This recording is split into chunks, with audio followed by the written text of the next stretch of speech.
I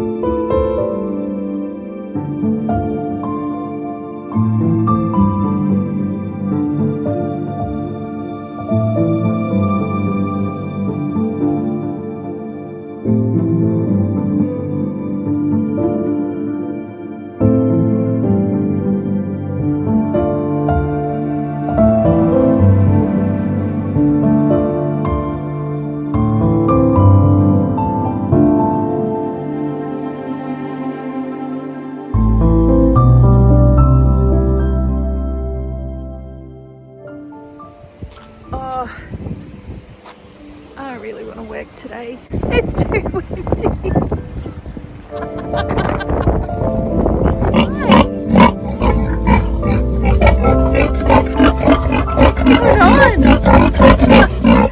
Good morning, everyone. Welcome to the circus.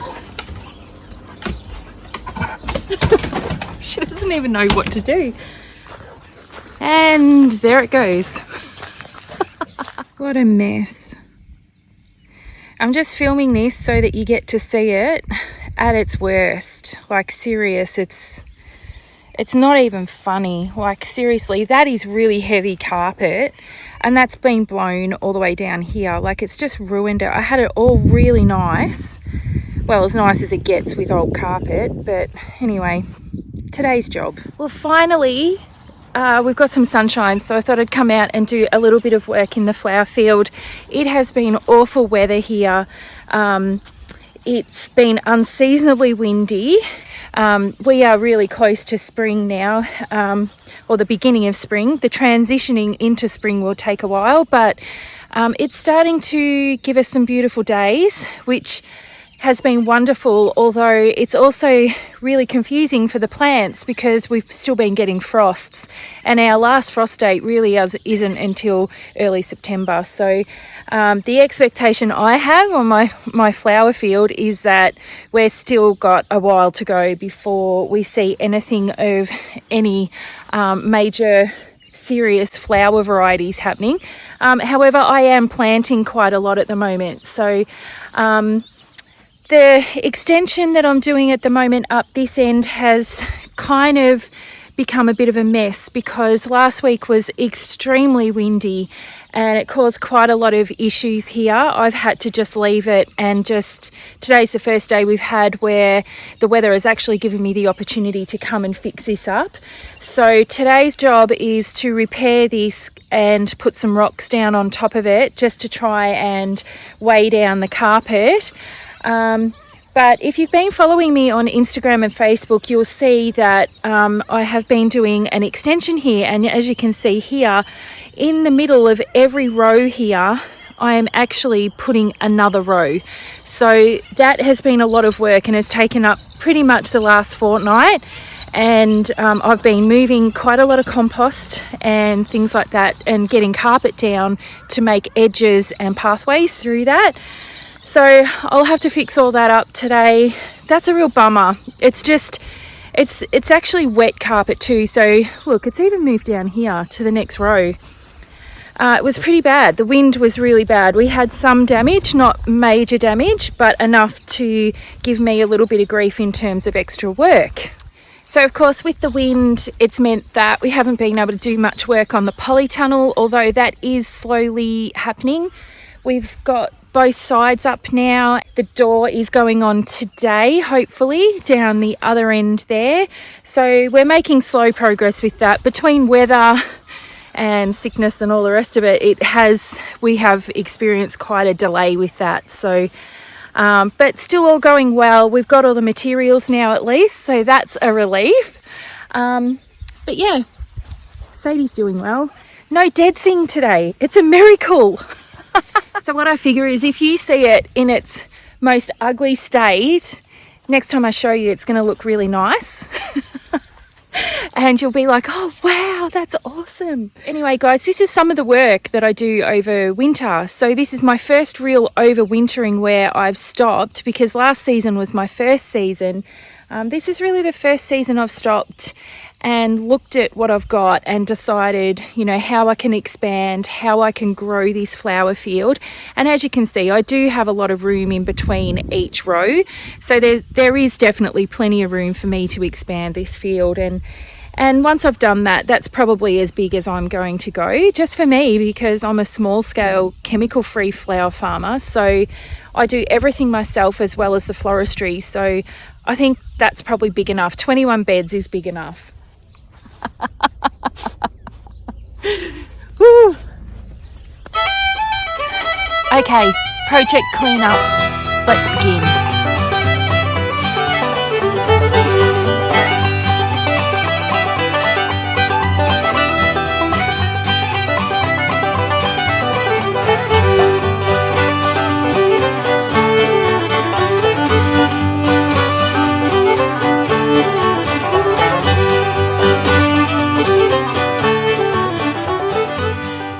Okay, I think I finished. We've pretty much got the carpet back into alignment. Anyway, it still looks pretty shabby, but once that's got mulch on it, it's going to look completely different. So this is just to keep the weeds at bay underneath the mulch. So, oh, you're cute. Come on.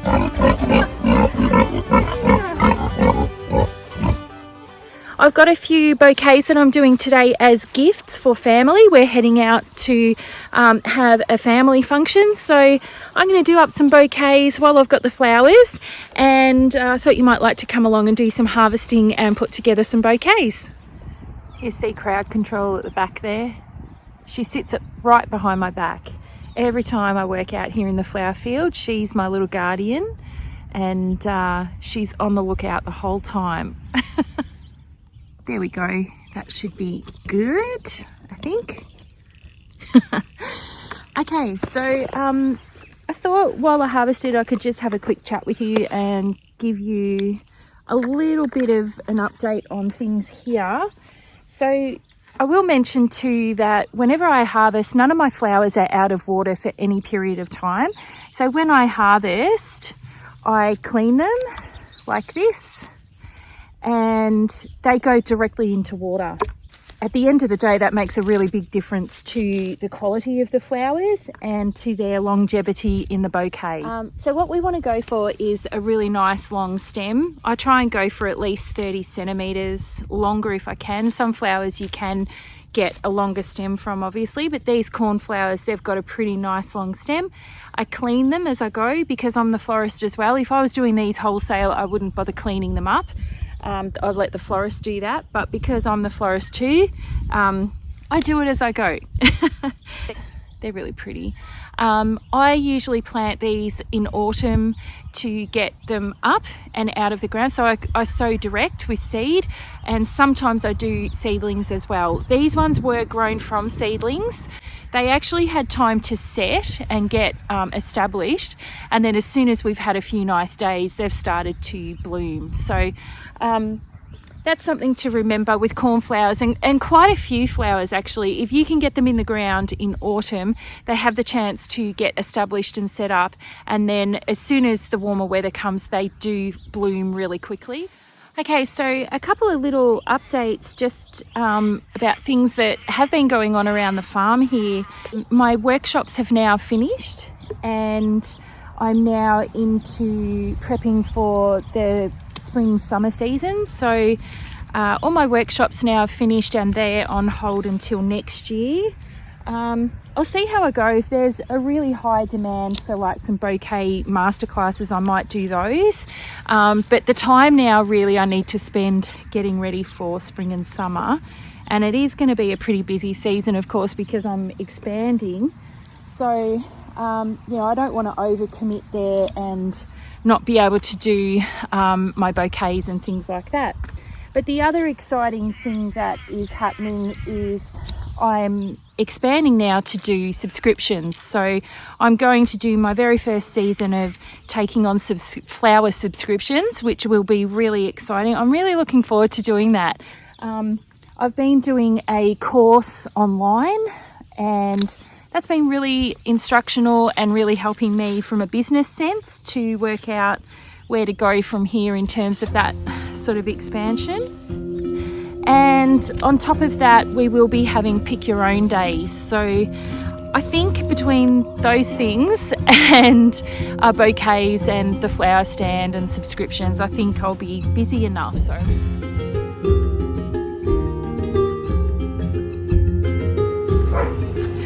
okay, so got all the goodies and we'll make up the bouquets.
Thanks for watching, guys. Hope you have a great week. I'll see you in the next video. Bye.